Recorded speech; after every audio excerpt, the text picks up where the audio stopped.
All rise. Veuillez vous lever. Please be seated. Veuillez vous asseoir. Le procès dans l'affaire Le Procureur contre Laurent Gbagbo et Charles Blé Goudé s'est poursuivi du 5 au 9 décembre 2016 avec la comparution de 3 témoins de l'accusation, M. Brulai Sanogo, M. Kalaji Bakayoko et M. Ladji Doucouré. Tous les 3 ont été présentés devant la Chambre au moyen d'une liaison vidéo et ont bénéficié au besoin d'une aide à la lecture. En vertu des exigences requises par la règle 68, les dépositions antérieures de chaque témoin, enregistrées auprès des enquêteurs du bureau du procureur, ont été versées au dossier. Du 5 au 7 décembre, M. Brulai Sanogo a déposé devant la Chambre à la fois en tant que témoin et en tant que victime.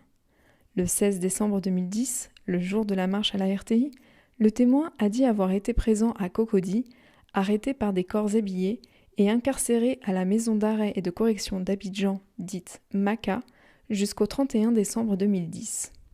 Confronté à un document présenté par maître Yasmine Chubin pour le bureau du procureur, le témoin a confirmé qu'il s'agissait bien de son billet de sortie de la MACA, datant du 31 décembre 2010.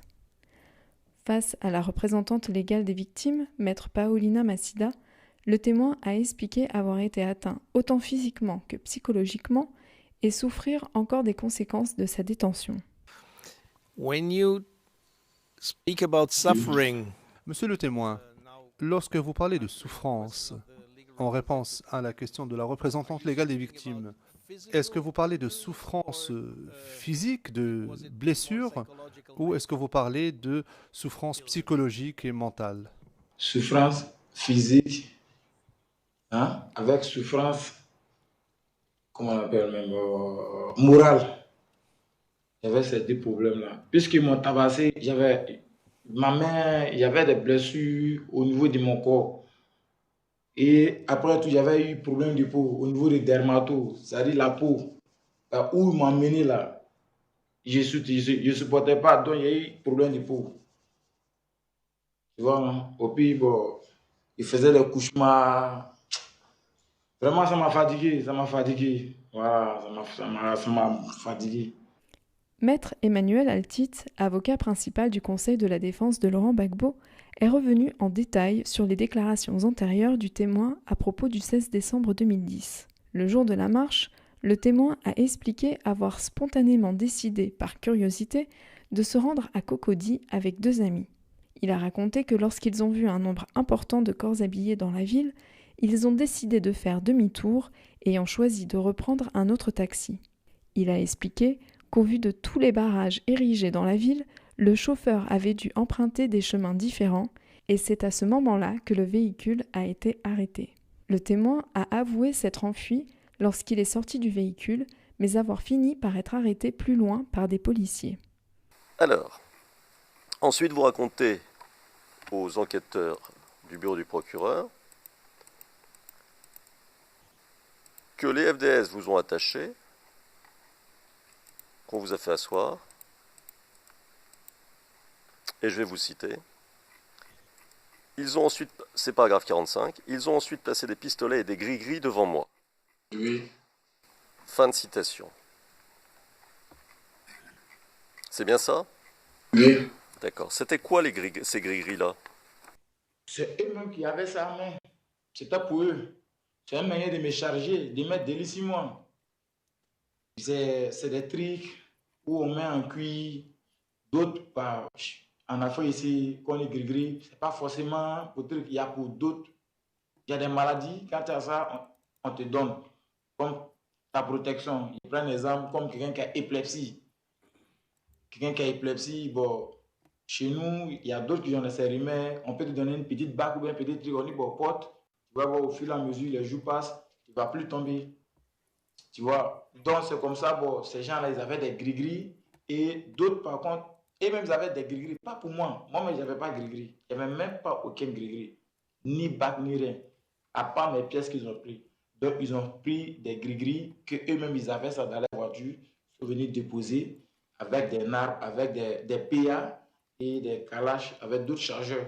Et ils ont attaché mon pied, ma main, m'ont enlevé la bille. qui est plus en un photographe, il n'a qu'à venir tirer photo. D'accord. Du 7 au 8 décembre 2016, le procès s'est poursuivi avec la comparution du 28e témoin de l'accusation, M. Kalaji Bakayoko, qui dit avoir vu à partir d'un carrefour la marche à la RTI au cours de laquelle son frère aîné a perdu la vie.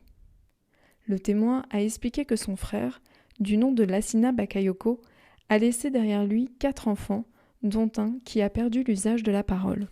Confronté avec ces déclarations antérieures, le témoin a été interrogé par maître Andreas Oshia du Conseil de la défense de Laurent Gbagbo, à qui il a expliqué que même si son frère aîné lui avait annoncé qu'il participerait à la marche, lui-même ne l'a pas fait.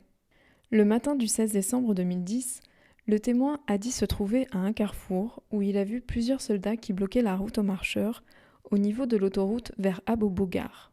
Le témoin a dit qu'il y avait plusieurs centaines de marcheurs bloqués et avoir pu les entendre de là où il était lorsqu'ils criaient. Ce que j'entendais, ils criaient seulement « laissez-nous passer ». C'est tout ce que j'entendais. En dehors de ça, pas autre cri, chant ou non, j'ai pas entendu ça. C'est « laissez-nous passer » seulement que j'entendais.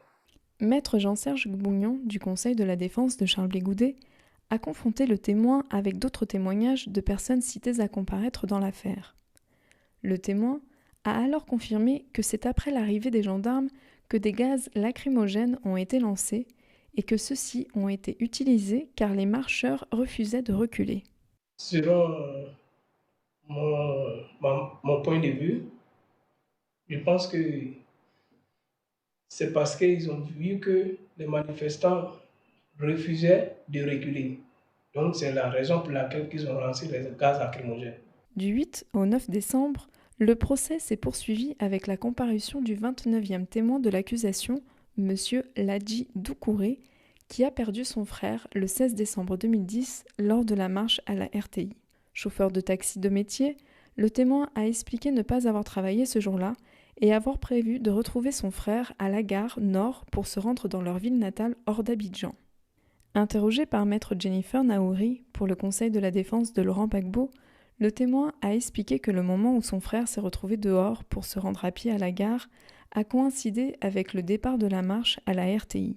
Il a ajouté que lui-même, après avoir reçu le coup de téléphone, il est parti à Williamsville pour retrouver le corps de son frère et où il a dit s'être retrouvé bloqué par des CRS qui ont lancé des gaz lacrymogènes.